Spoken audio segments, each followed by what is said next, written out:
જય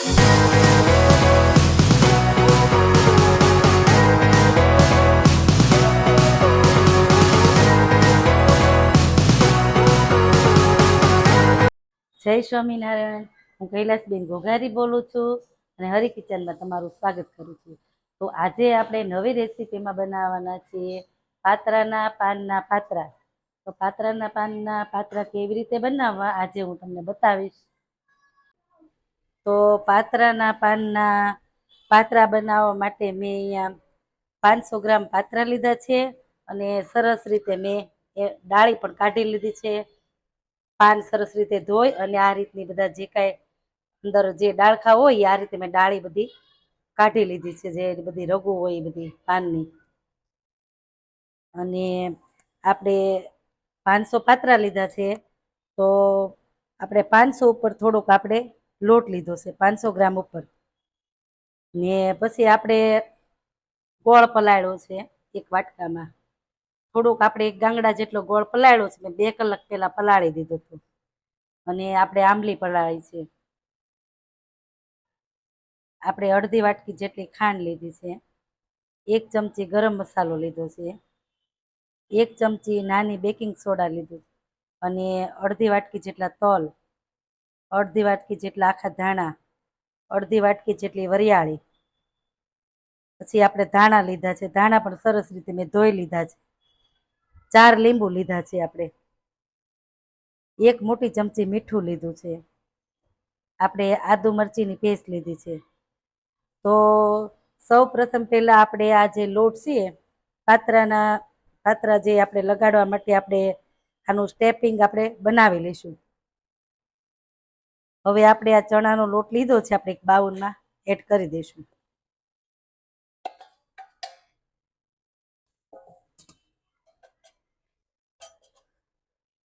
હવે આપણે બધા મસાલા એડ કરી દઈશું.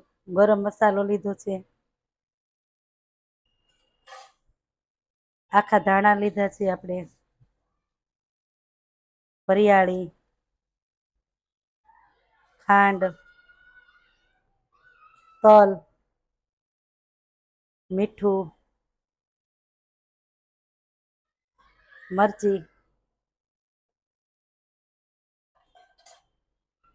ધાણા.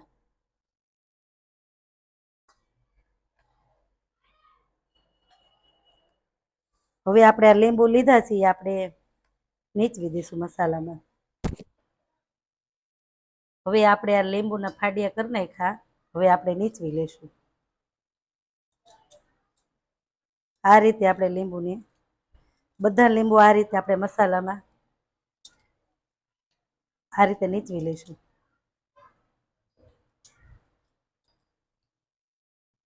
હવે આપણે બધા લીંબુને નીચવી લીધા છે. હવે આપણે આની અંદર બેકિંગ સોડા નાખી દઈશું અને લોટને એકદમ સરસ રીતે મિક્સ કરી દઈશું.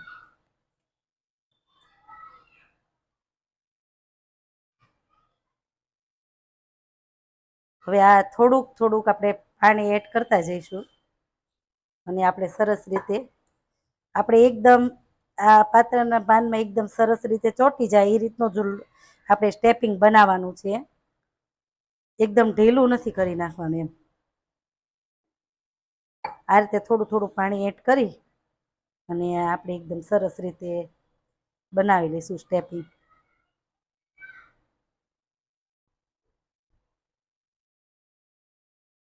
આ રીતે સરસ રીતે આપણે હલાવી લેવાનું. થોડુંક આપણે પાણી એડ કરીશું એટલે એકદમ બધું પાણી એડ આપણે એક સાથે નહીં કરી નાખવાનું. થોડુંક એડ કરો એટલે આપણને ખ્યાલ આવે કે જેથી કરીને આપણું એકદમ મિશ્રણ ઢીલું પણ ન થઈ જાય અને એકદમ જાડું રહે છે એમ.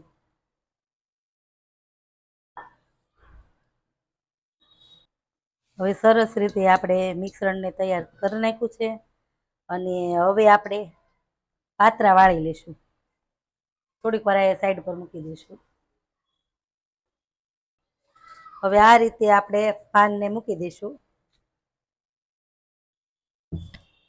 હવે આ રીતે આપણે લગાવી લઈશું.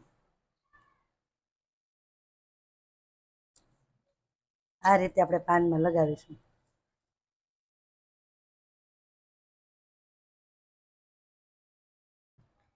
એટલે આ રીતનું જ રાખવાનું છે આપણે સ્ટેપિંગ, એકદમ આ રીતનું જાડું જ રાખવાનું. જો ઢીલું થઈ જાય તો તમારે પછી બરાબર એમ કે વળે નહીં એમ પાન.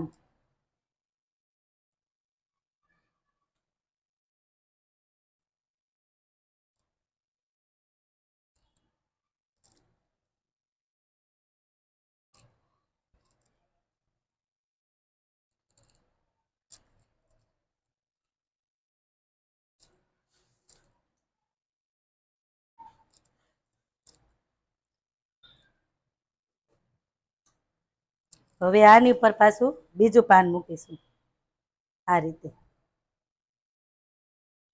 એટલે આપણે નાના મોટી સાઈઝનું જ મૂકવાનું એમ, જેથી કરીને આપણને વાળતા પણ ફાવે.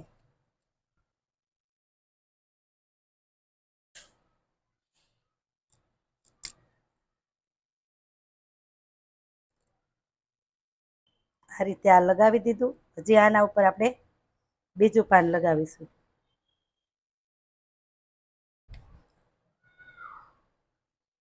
આ રીતે.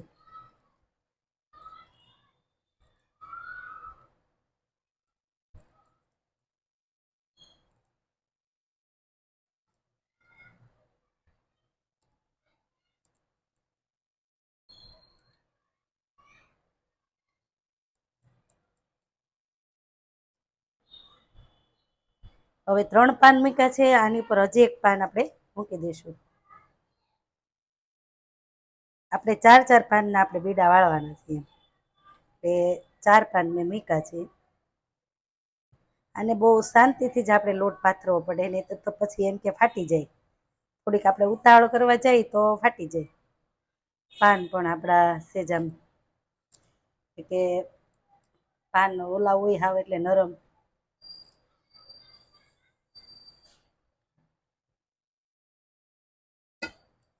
આ રીતનો જાડો લોટ હોય તો જ પાનમાં ચોટે છે. હવે તમારે આ રીતે વાળવાના બંને સાઈડ આ રીતે.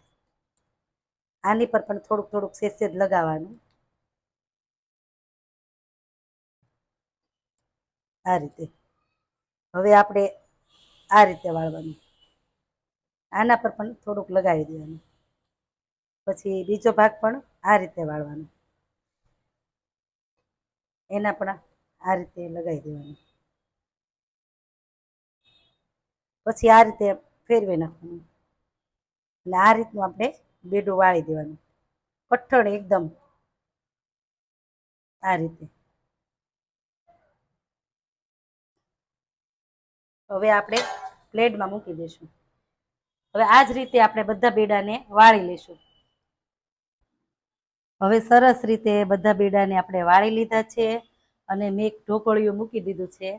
એમાં પાણી પણ સરસ રીતે ગરમ થઈ ગયું છે. તો પહેલાં આપણે સૌપ્રથમ આપણે ડીશમાં તેલ લગાવીશું. બંને ડીશમાં થોડું તેલ લગાવી દઈશું,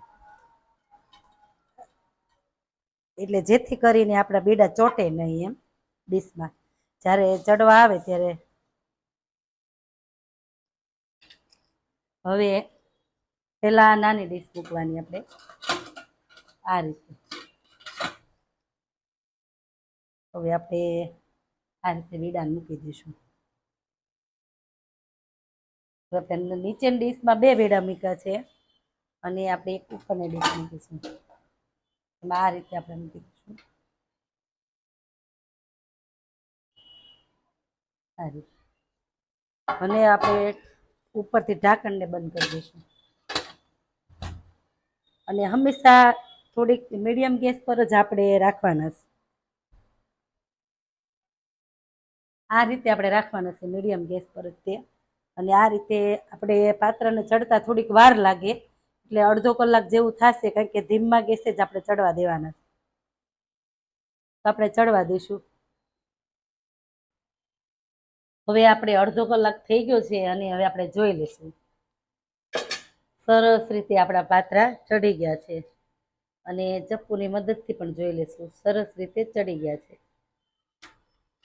તો આપણે ગેસની ફ્લેમને બંધ કરી દઈશું અને પાત્રા આપણે એક થાળીમાં લઈ લઈશું.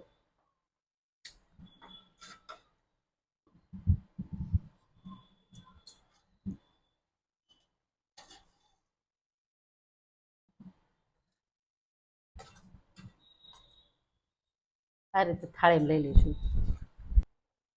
હવે આપણે બધા પાત્રાને થાળીમાં લઈ લીધા છે અને આપણે થોડીક વાર ઠંડા પડવા દઈશું અને પછી આપણે ગોળ ગોળ ચકડા કાઢી લઈશું. અને હવે આ પાત્રા ઠંડા પડે ત્યાં સુધીમાં આપણે ગોળ આંબલીનું પાણી બનાવી લઈશું. તો આપણે આંબલી આ રીતે આપણે એકદમ સરસ રીતે આ રીતે. હવે આપણે ગોળનું પાણી એડ કરી દઈશું અને આ રીતે આપણે ચમચીની મદદથી એકદમ સરસ રીતે, એટલે એમ કે પાત્રાનો આપણે જ્યારે વઘાર કરીએ ત્યારે ગોળ આંબલીનું પાણી નાખીએ તો સરસ લાગે છે. એમ ખાટા મીઠા અને એનો ટેસ્ટ પણ સરસ આવે. સરસ રીતે આપણે પાણી બનાવી લીધું છે ગોળ આંબલીનું.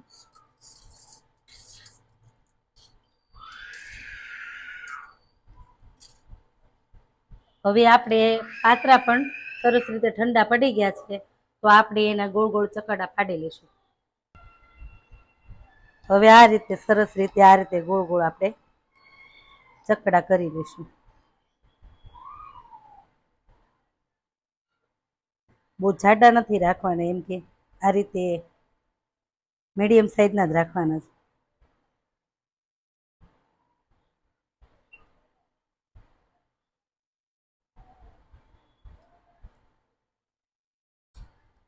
હવે આપણે બધા થાળીમાં લઈ લઈશું. આ રીતે આપણે બધા ચકડા કરી લઈશું બધા પાત્રાને.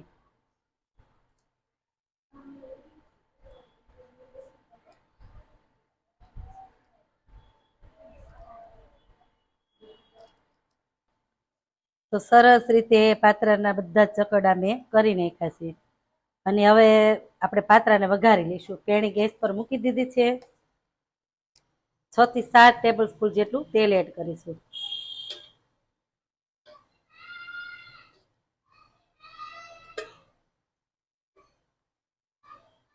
મેં 7 ટેબલ સ્પૂન જેટલું તેલ એડ કર્યું છે કારણ કે આપણે પાત્રામાં તેલ થોડુંક વધારે જોઈએ એમ. કે આપણે ચણાનો લોટ આવે પાત્રામાં એટલે તેલ થોડુંક વધારે પીવે, એટલે 7 ટેબલ સ્પૂન જેટલું તેલ એડ કર્યું છે. થોડીક વાર આપણે ગરમ થવા દઈશું. હવે તેલ આપણું ગરમ સરસ રીતે થઈ ગયું છે. હવે રાઈ એડ કરી દઈશું. મેં 2 ચમચી જેટલી રાઈ એડ કરી છે.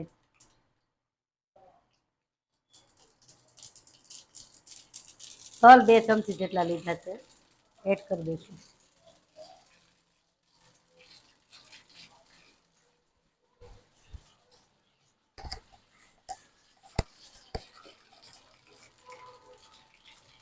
હવે તલ ને રાઈ સરસ રીતે ફૂટી જાય પછી આપણે પાત્રાનો વઘાર કરી લઈશું.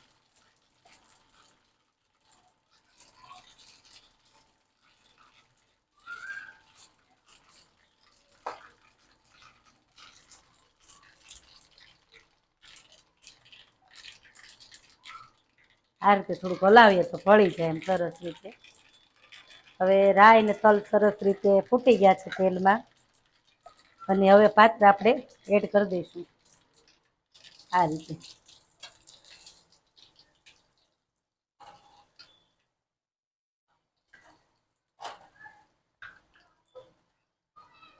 હવે સ્લો ગેસ કરી દઈશું અને હલાવી લઈશું આ રીતે.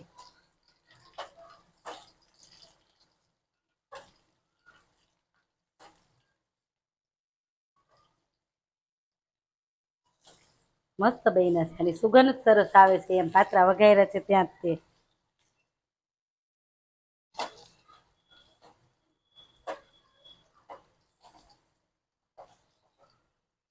હવે આપણે જે આ ગોળ આંબલીનું પાણી બનાવ્યું છે એ આપણે એડ કરી દઈશું. આપણે બધું જ એડ કરી દીધું છે ગોળ આંબલીનું પાણી. ગોળ આંબલીનું પાણી નાખવાથી આપણો ટેસ્ટ સરસ આવે છે, ખાટો મીઠો. હવે સરસ રીતે આપણે પાત્રાનો વઘાર પણ કરી લીધો છે અને ગોળ આંબલીનું પાણી પણ નાખી દીધું છે. હવે આપણે ગેસની ફ્લેમ બંધ કરી નીચે ઉતારી લઈશું. હવે આપણે પ્લેટમાં લઈ લઈશું. હવે આપણે પ્લેટમાં આ રીતે નાખી દઈશું.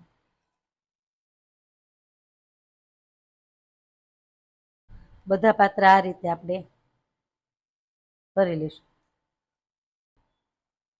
હવે સરસ રીતે આપણા પાત્રા બનીને તૈયાર થઈ ગયા છે. અને જો તમે મારી હિસાબે મારી રીતે પાત્રા આ રીતે બનાવ્યા છે, તો તમે કેવી રીતે પાત્રા બનાવો છો તમે પણ કમેન્ટમાં જરૂર લખી બતાવજો. મેં મારી હિસાબે આ રીતે પાત્રા બનાવ્યા છે. અને જો તમને મારા આ રીતે પાત્રાની રેસીપી પસંદ આવી હોય તો કમેન્ટમાં પણ તમે જરૂરથી લખજો. અને તમે પણ કેવી રીતે બનાવો એ પણ તમે જરૂરથી લખજો. તો તૈયાર છે આપણા પાત્રાના પાનના પાત્રા. અને જો તમને મારી આ રેસીપી પસંદ આવી હોય તો એને લાઈક કરજો, શેર કરજો અને મારી ચેનલને સબસ્ક્રાઈબ કરજો. અને બેલ આઇકન દબાવવાનું ભૂલશો નહીં. અને કમેન્ટ કરી જરૂર કહેજો કે તમને મારા પાત્રાના પાનના પાત્રા કેવા લાગ્યા. જય સ્વામિનારાયણ, જય દ્વારકાધીશ.